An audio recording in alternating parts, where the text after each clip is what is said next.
Welcome to those of you joining us live for our monthly webinar series for School Board U Online.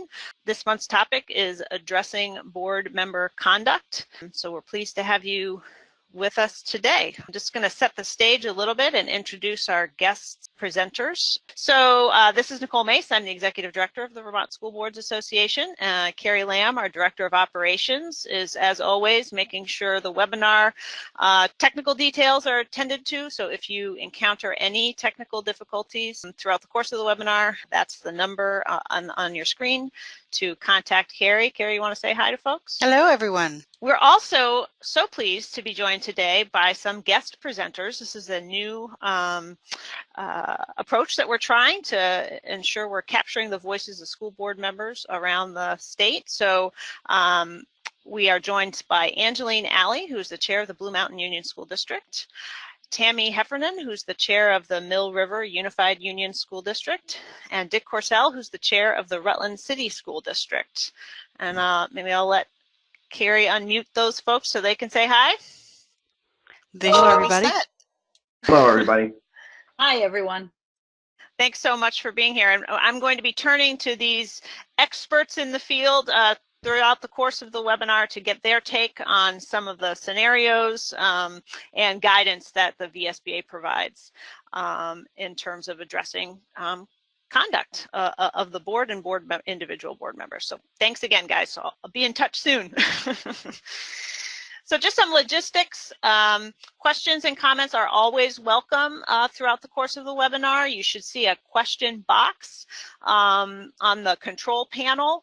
Please use that to type in your questions, and Carrie will let me know as questions come in, and we'll do our best to respond. If we don't have an answer for you or we don't get to your question, we'll be sure to answer it and include that response in the materials we send to people who registered for the webinar later this week or early next week. Once the webinar closes, you'll be prompted to complete an evaluation. It's just a couple questions, and we'd really appreciate you taking the time to complete that. It helps us improve the program. You'll also, as I said, in the next day or so, receive an email with summary information, these PowerPoint slides, any additional resources that we point you to today, in addition to questions that we'll provide written answers to. And as always, our webinars are archived on the VSBA YouTube channel, and you can also access them through our website. So today we're going to spend the next hour talking about why board member conduct is an important issue to address. We'll talk about some operating protocols that the VSBA has developed for you to consider, process for holding each other accountable to whatever agreements you make, and we'll run through a couple of case studies to help do that. And then we'll conclude with some tips from the Angeline, Tammy, and Dick in terms of how they have addressed board member conduct in the past or in their roles as chairs. So the first question is, why are we talking about this? Why is this an important area to address? First, I would say, I think questions around board member conduct, in addition to the open meeting law, that's one of the higher frequency themes that we hear as VSBA staff in terms of phone calls from board members. So it's definitely an issue, I think, that is of interest across boards. No matter what board you're on, it's likely to come up at some point in your service.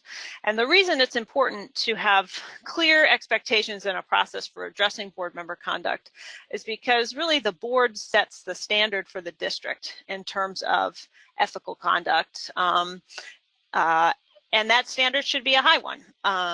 And it should be clearly communicated and adhered to. And if the board does not adopt that type of an approach to its own conduct, it becomes very difficult to expect others within your district, including students, to conduct themselves in a similar way. So sort of the culture and climate starts at the top. It's also important because it strengthens trust. both within the board and between board members and with the community. And finally, it can help to minimize disruptive behavior. So if you find your board meetings are being consumed with board conduct or board behavior that is distracting the board from its ability to do its work, that can be very problematic. And in the absence of a clear process and clear expectations, you can end up consuming large amounts of time just responding to individuals, both within the board or even between the board and the community. So we actually added a new section to our Essential Work of School Boards book this year to try and lay out our guidance in terms of addressing a process that boards could use to address board conduct. I don't have the page numbers ahead in front of me, but it is in the ethical and effective board conduct section of the book. So the first step really is to set some expectations and have some agreements around those expectations. And our guidance is that the expectations align with these 5 themes, really. The first is that the board's role is to ensure prudent use of the district's assets, and that includes facilities, people, and goodwill. Goodwill both within the internal to the district and between the district and its community.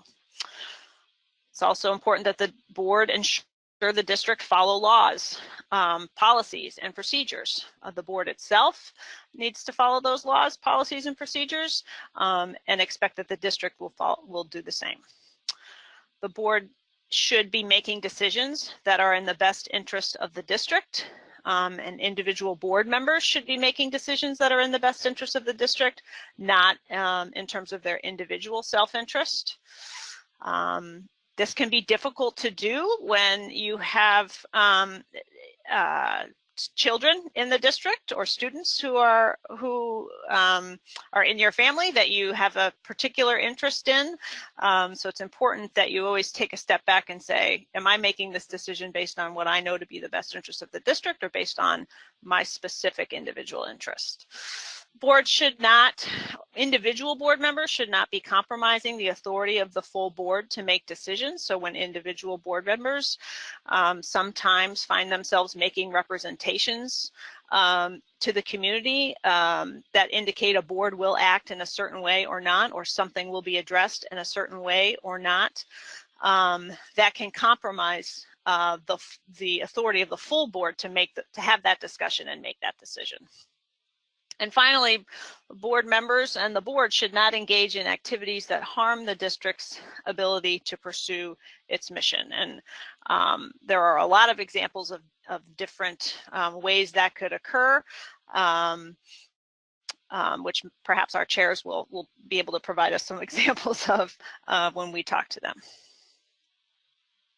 So once you have some expectations in terms of high-level board conduct, we have a code of ethics that I'll show you how to find on our website, and we will include with our materials.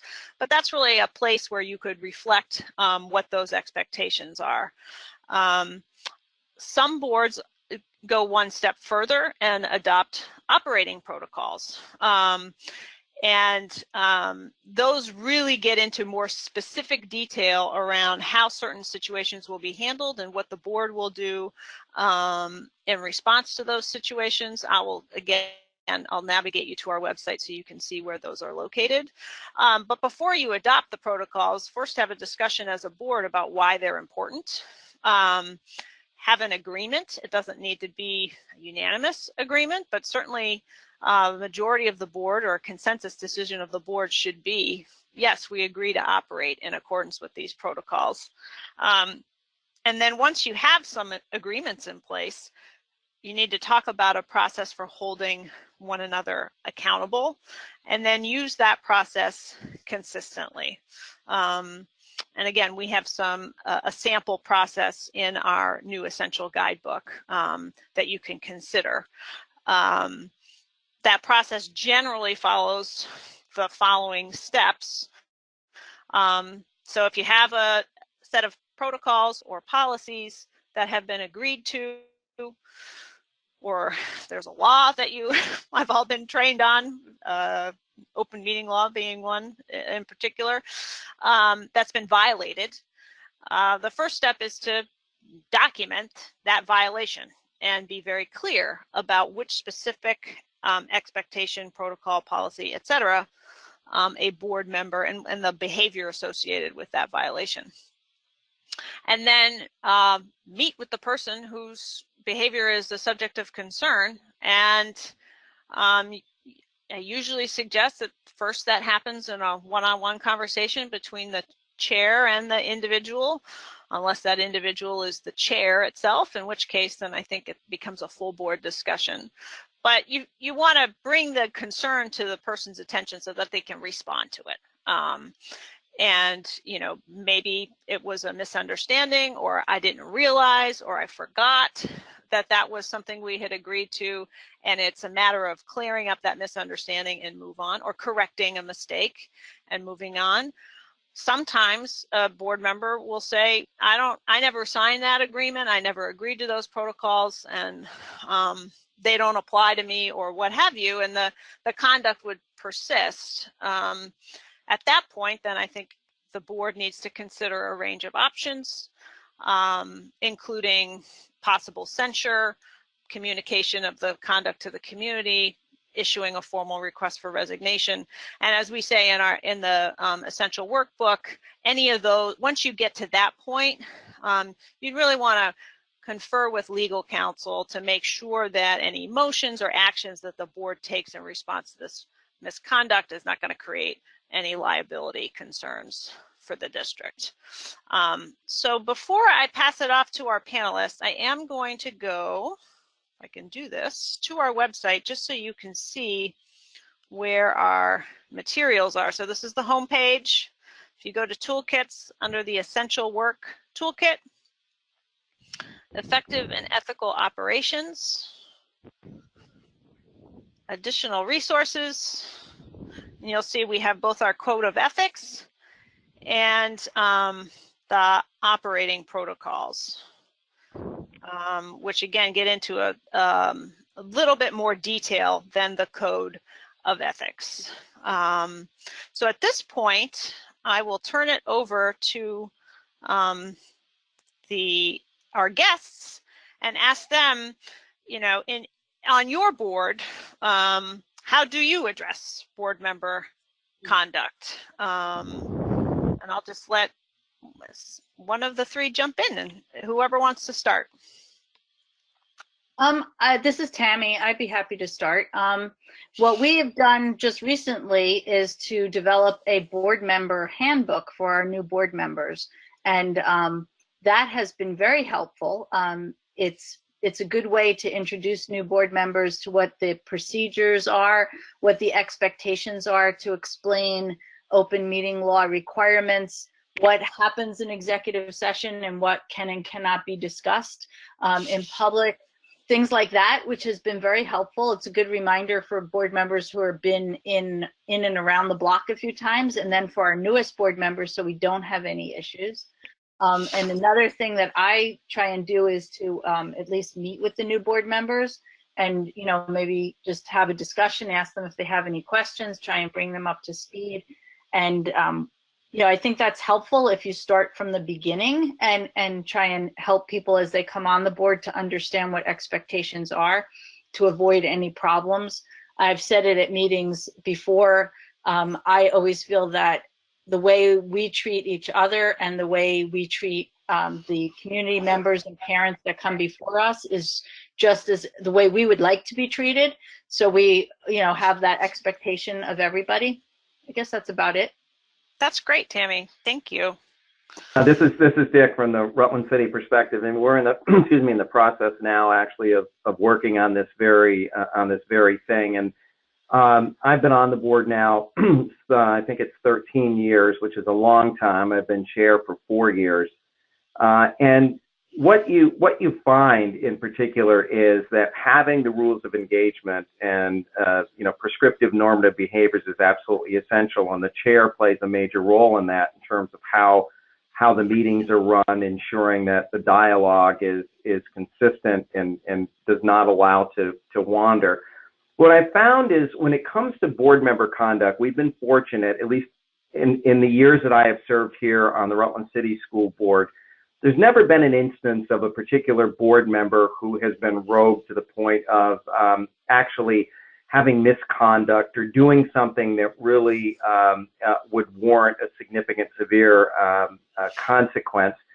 What it comes down to in conduct, in particular, what I find, I work for a board and I serve on a couple of boards now, including the school board here, is that because we're all duly elected officials, the biggest issue that I run into as a board chair is when board members with good intention and spirit feel that because they're elected, it means that they don't have boundaries, that they can really get into lots of detail, areas that it would not be prudent, for example, for a private board to get into.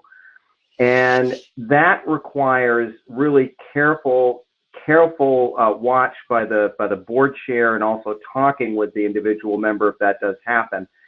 But what I find is that has more to do with what we experience, certainly what I've seen on our board on occasion and in other boards, is this desire to really immerse yourself in ways that is not helpful to the overall board's functioning.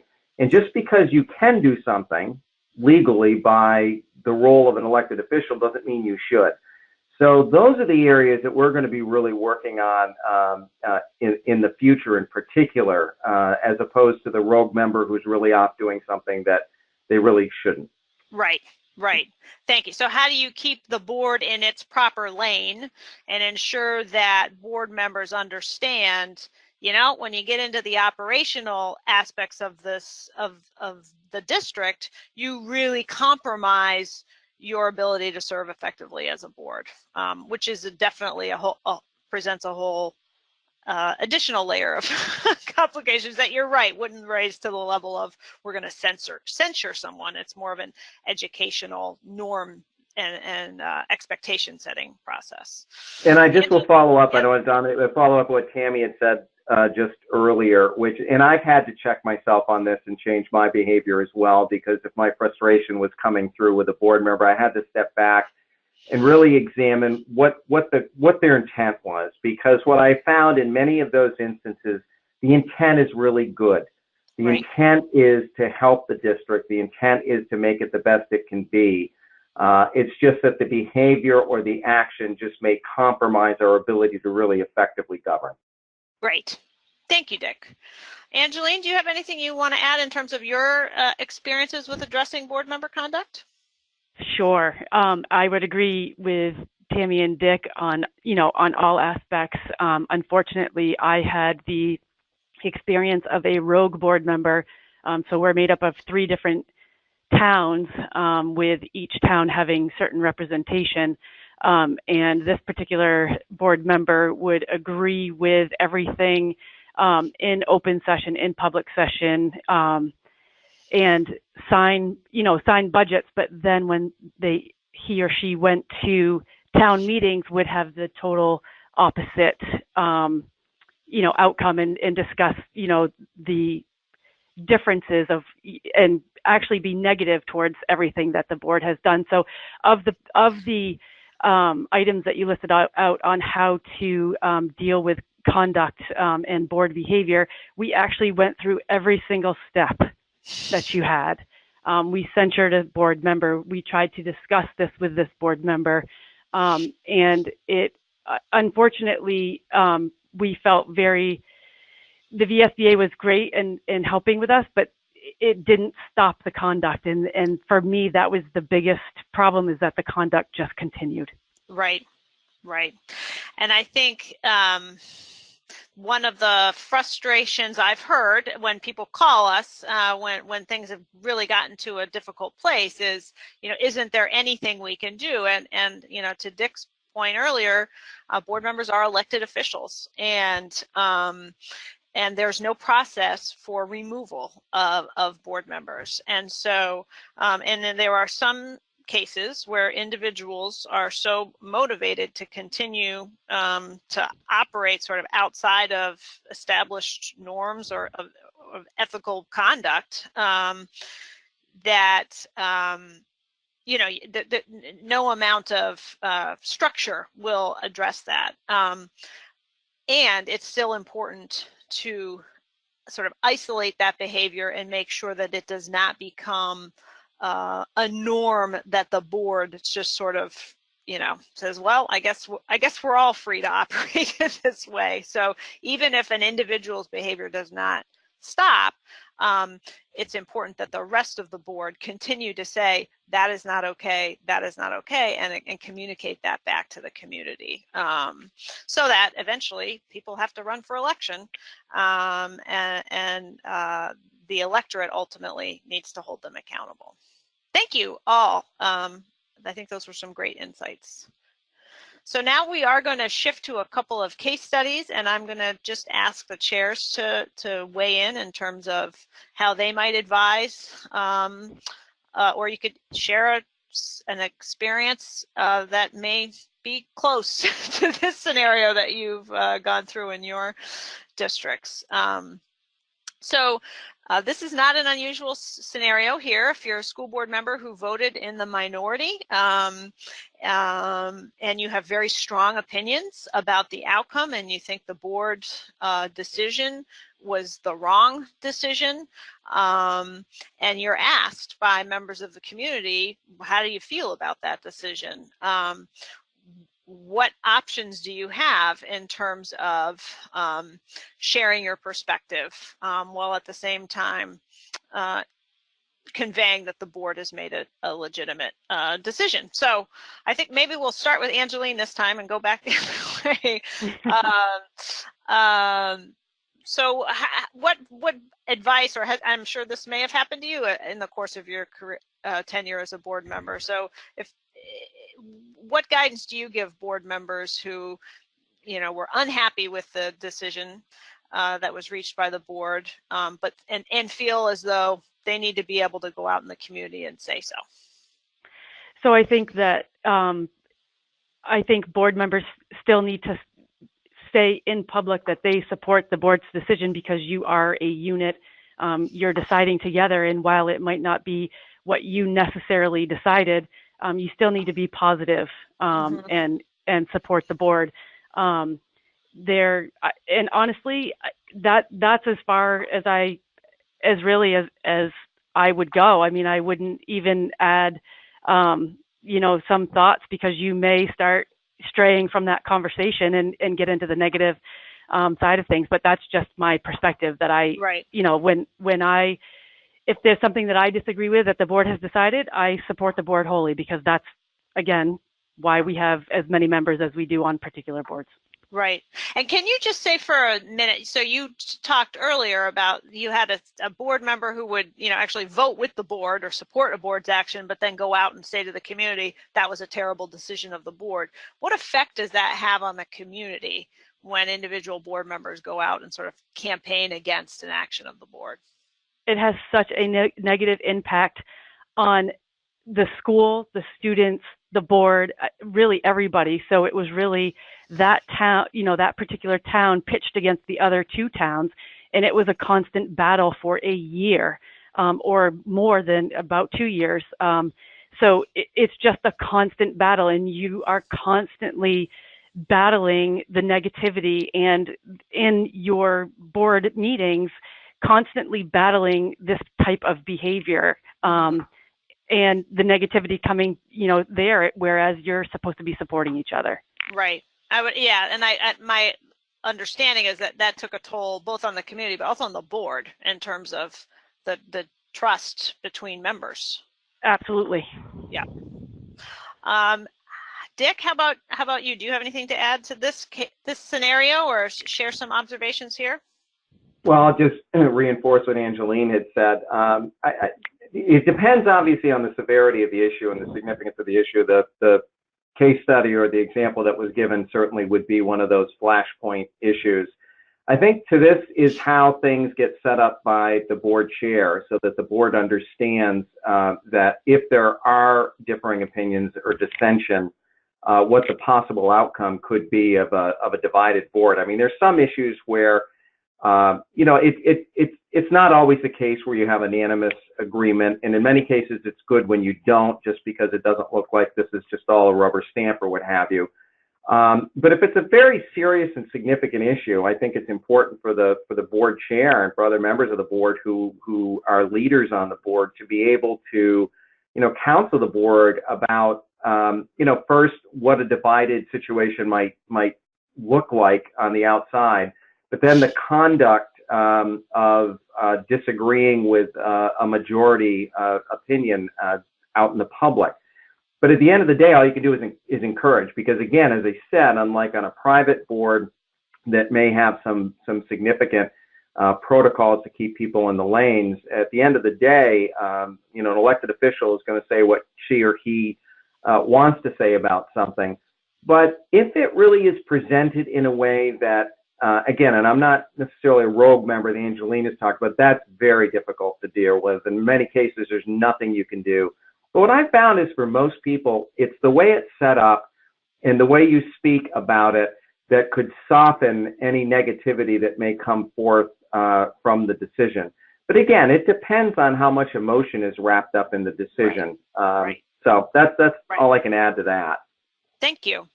Tammy?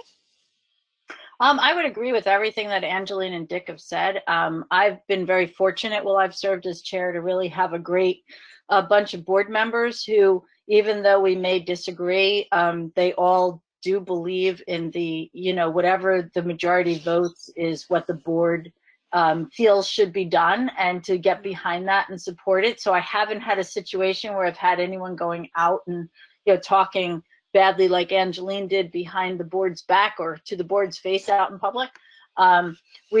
I agree that it's really important that the disagreements and the pros and the cons be, put out there so the public can see that there was a real discussion about the subject.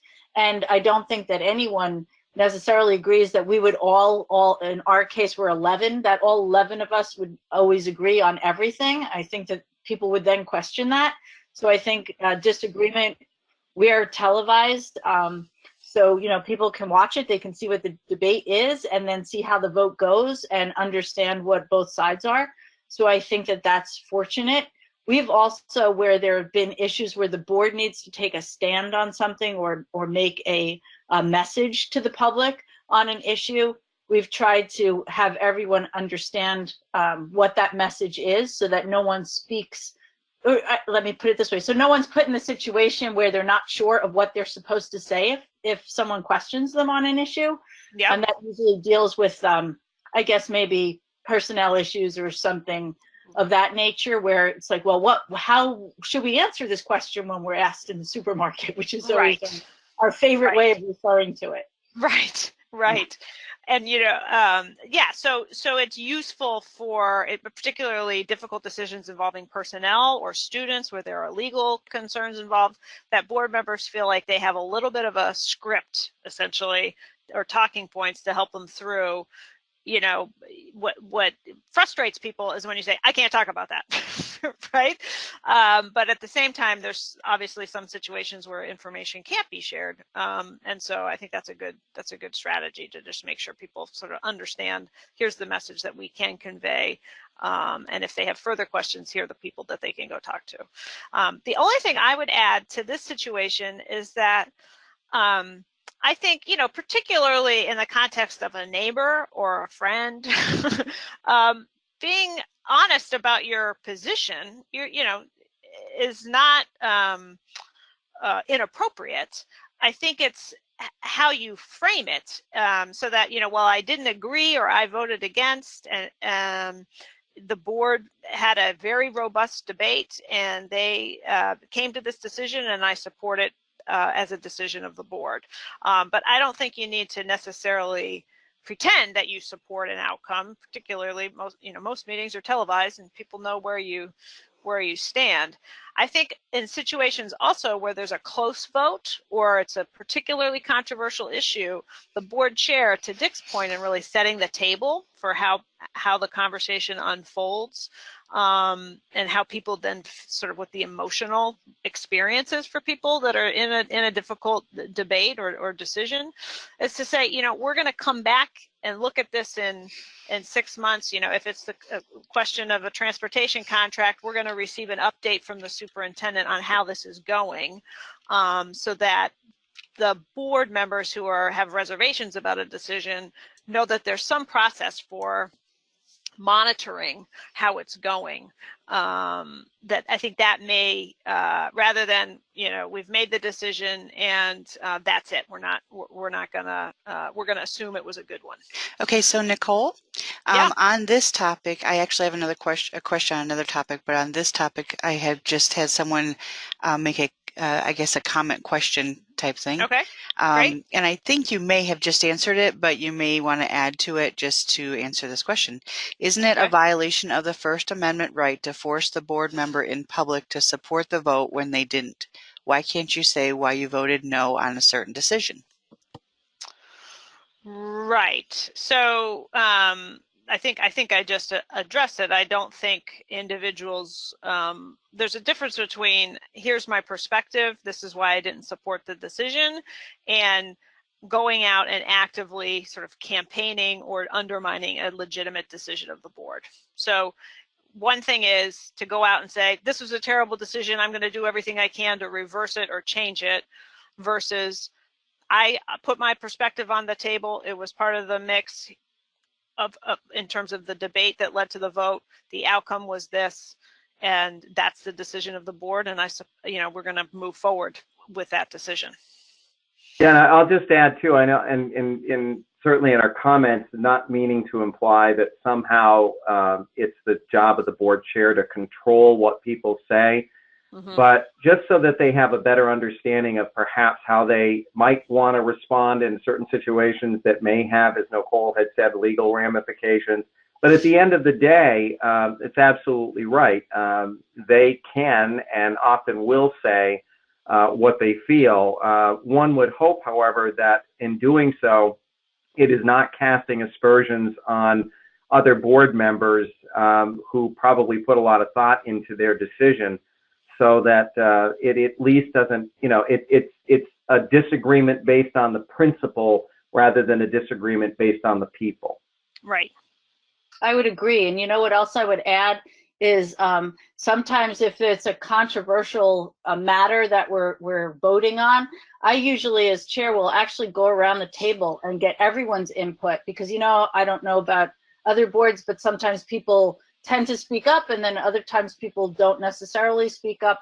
But this way, everyone who's there or who watches can see where people fell on either side of the topic, and they have the opportunity to present the way they feel about it for their constituents and just for the record. And I've always found that that's been helpful. Yep. Thank you. So let's move on to another case study. This one involves conflict of interest. Go ahead, Karen. Sorry, Nicole, can I ask one other question? It Sure. wasn't relevant to that topic, so I was waiting until the end of it. Okay. There's a board member who said that he has a bigger issue for boards of lack of attendance and quorum problems at the SU board. Some members just don't commit, and he said there.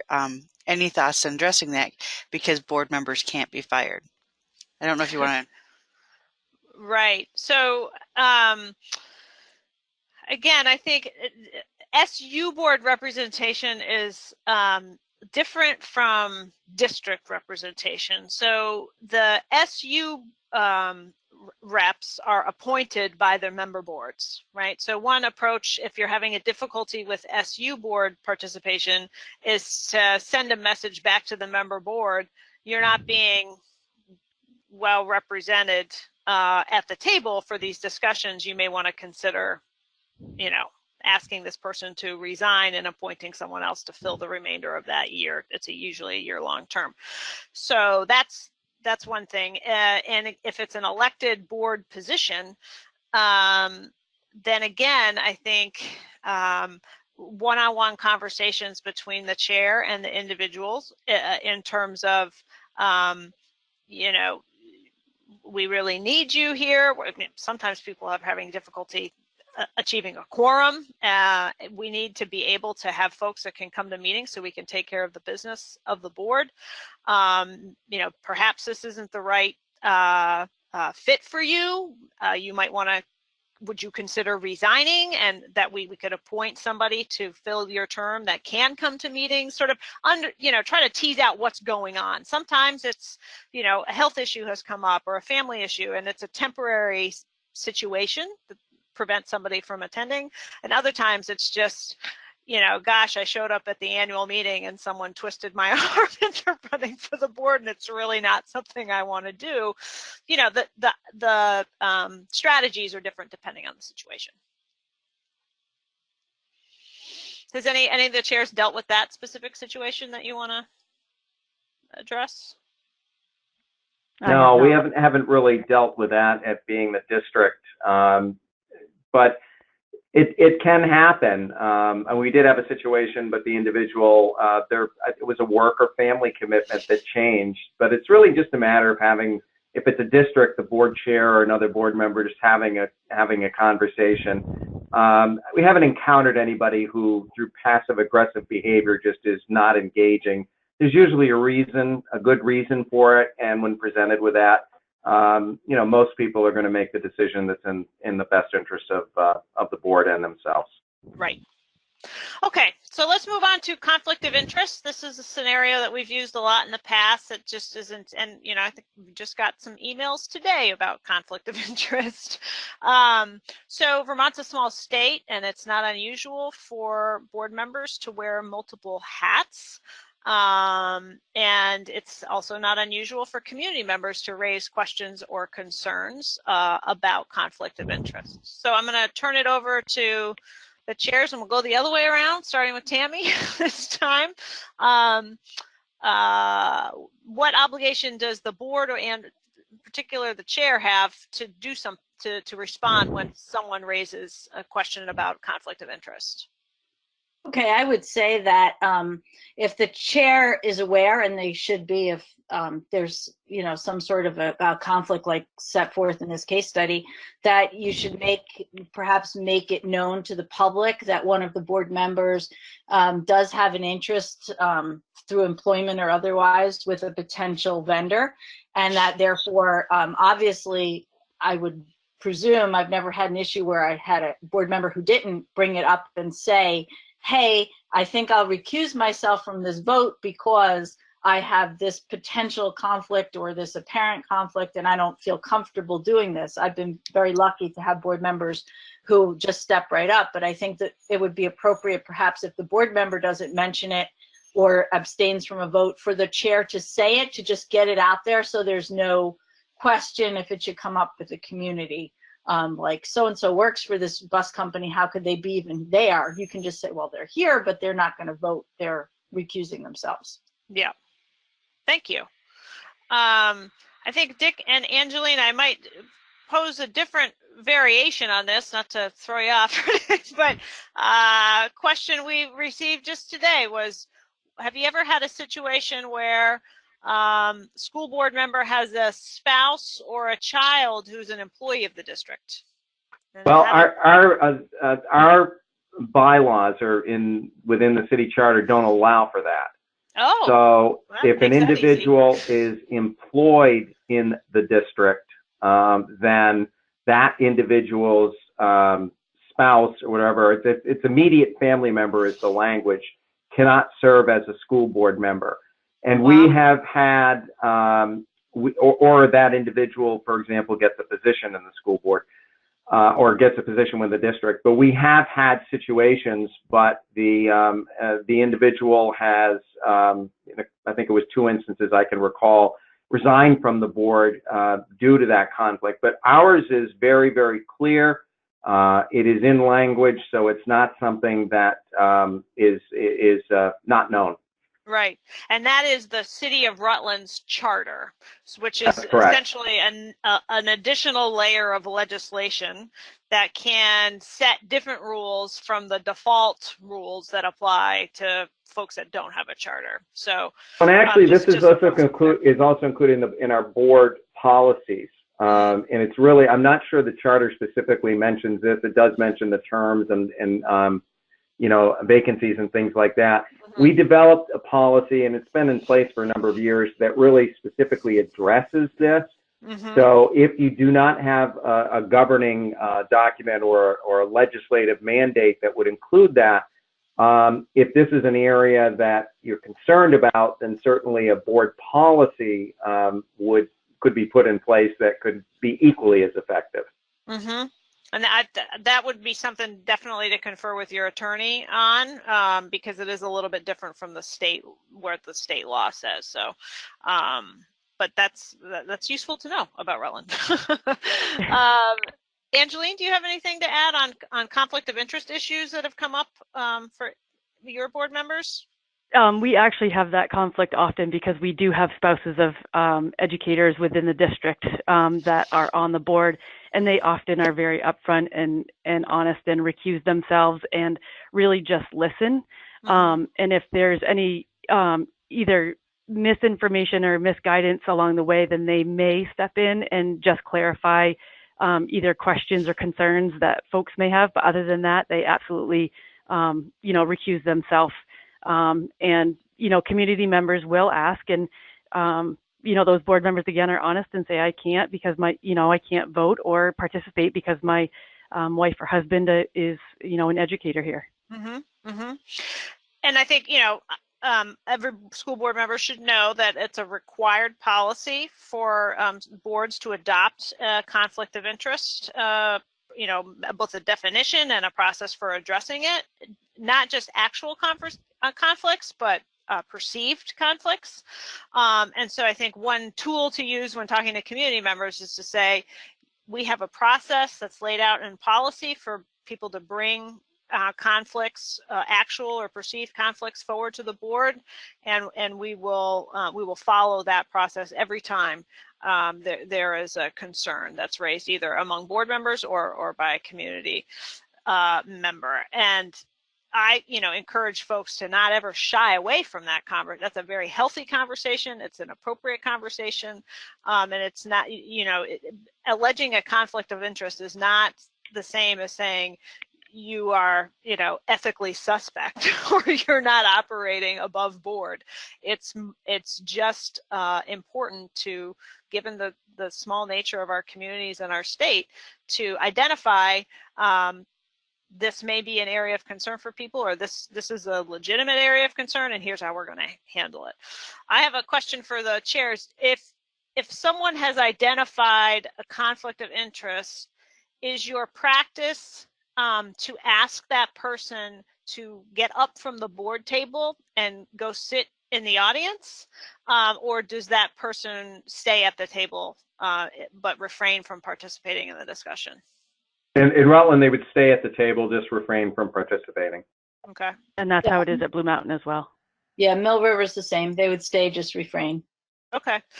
When I served on the city council in Winooski, the practice was for the person involved to literally get up from the table and go walk into the audience and sit as a community member, which I think, particularly if there's, community suspicion or, angst about it, can be a useful sort of just visual reminder of this is where this person is for that conversation. So if that can be a strategy that can work, but certainly not required. Okay. Any questions, Carrie, come up from that case study or related to conflict of interest? No. I just had a comment from the earlier discussion about the board decision.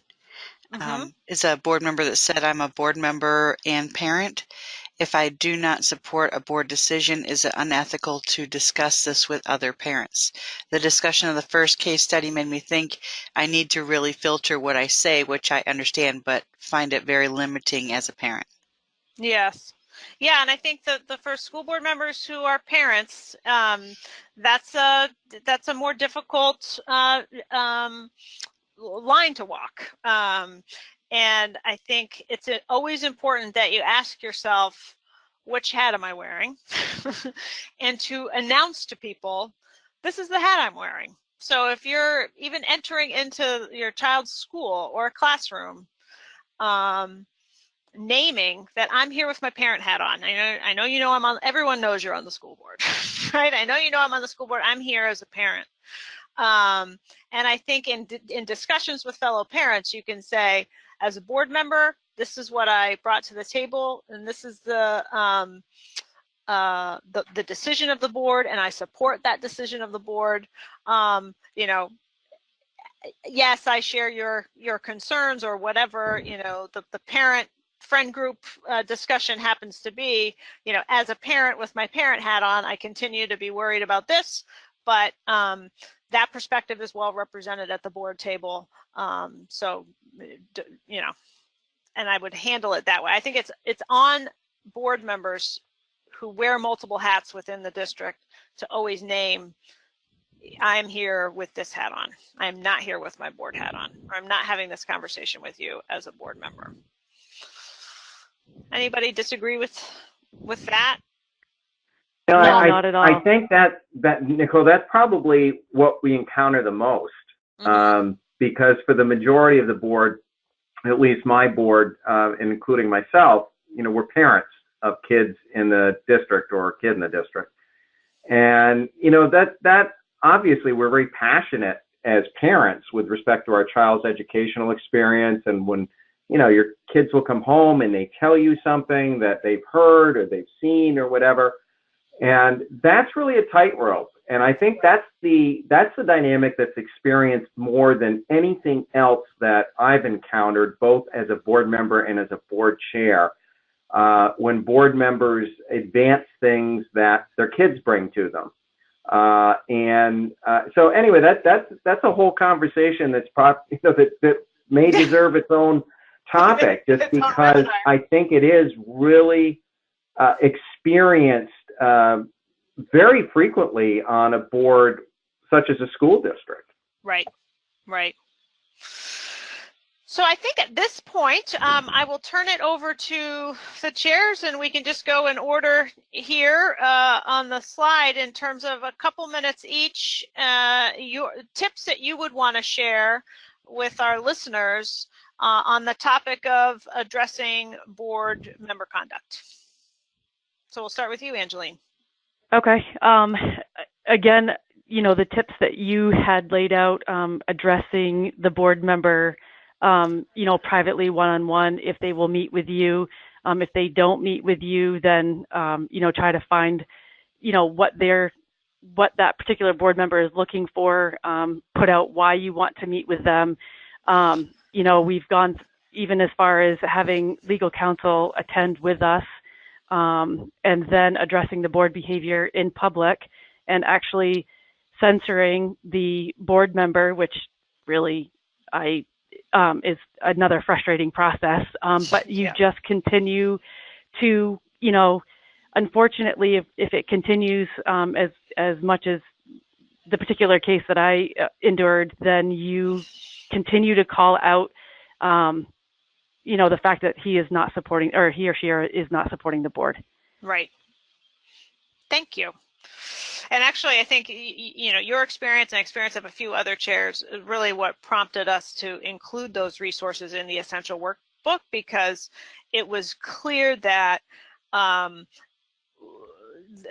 lack of process and lack of sort of, here are the steps that we will follow every single time, was really a barrier for chairs and boards to consistently address problematic behavior. So thank you, Angeline. Tammy, how about you? I'm fortunate that, or thankful, I should say, that I hadn't to deal with what Angeline has dealt with. Like I said, I think that communication is key. I think that education is key to try and educate the board members on what their responsibilities and how to balance all those hats. Going back to the how do you handle the parent board member hat switch around. I had one board member when I first got on the board and was first chair who said, you know, I try really, really hard to have my spouse handle all the parent issues so that I don't have to deal with the parent board member thing, which I thought was great if that can happen. But unfortunately for a lot of us, that doesn't happen. Right. But you know, that's one little tip. If it's possible to do that, to divide and conquer responsibilities, that can kind of make it pretty easy, because you're like, wow, as a parent, I don't really deal with that. That's my spouse that does that. But I think really the education part of it, just make it so that communication lines are always open, and let everyone speak their mind, but come forward with, you know, some sort of consensus about being supportive of what the overall board decides to do. Seems to be the important one. And Tammy, you mentioned the board handbook. Is that a resource that you'd be willing to share with folks that wanted to see sort of or build something similar for themselves? Sure, absolutely. I have to give a lot of credit to one of our newest board members from Wallingford, who was actually instrumental. She and I worked together in creating that. She did a lot of the work. She really thought that it would be helpful as a new board member, which was a wonderful thing to bring. And that's like another set of eyes who looks at the situation with fresh eyes and says, wow, this would be really helpful to me. And so she and I worked on that, and I'd be happy to share it. Sure. Excellent. Thank you. And we'll turn it over to you, Dick, for some closing tips. Well, certainly I don't have much more to add than what Angeline and Tammy said. I think that from the board chair's perspective, obviously you have to model the good behavior. I think having those clear expectations, the board handbook makes a great idea. Governance training is important. We usually once a year will have council come in to do a training on executive session and executive privilege and things like that. But it's also for the board chair not to be afraid to have, you know, very sometimes difficult conversations privately with, certainly not in the public sphere if it can be avoided at all, but private conversations if you feel that a board member might be veering off path. In many cases, I mean, certainly not Angeline's situation, which sounds absolutely horrific. I'm glad I've not had to go through that. That must have been very, very stressful. But in most cases, there's differing perspectives about that level of engagement. And I think a lot of things can be dealt with if you're not afraid to, you know, privately call things out in a respectful manner and just have a better understanding of where that individual comes from. But as a commenter said earlier on, at the end of the day, with an elected official anyway, the district, that person is going to do what that person's going to do. And if it is really, really bad, one would only hope that at some point in the future, the electorate will decide that individual shouldn't return. Right. Thank you all so much.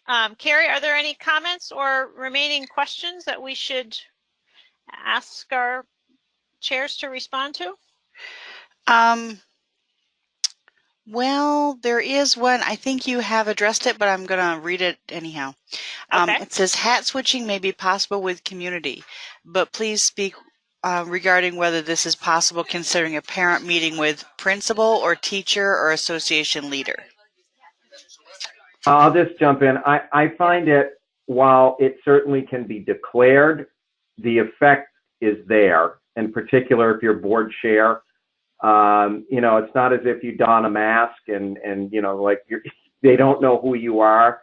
And even though you say that, I think it's just the relationship that you have with, whether it's a teacher or an administrator. But there are times when it's just the way it is.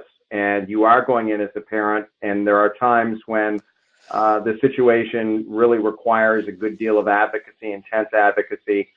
But at the end of the day, it's really up to you to make sure that you're not using that in any way in your board role to somehow be influential. So Right. It's a tough one. Yeah. Yeah.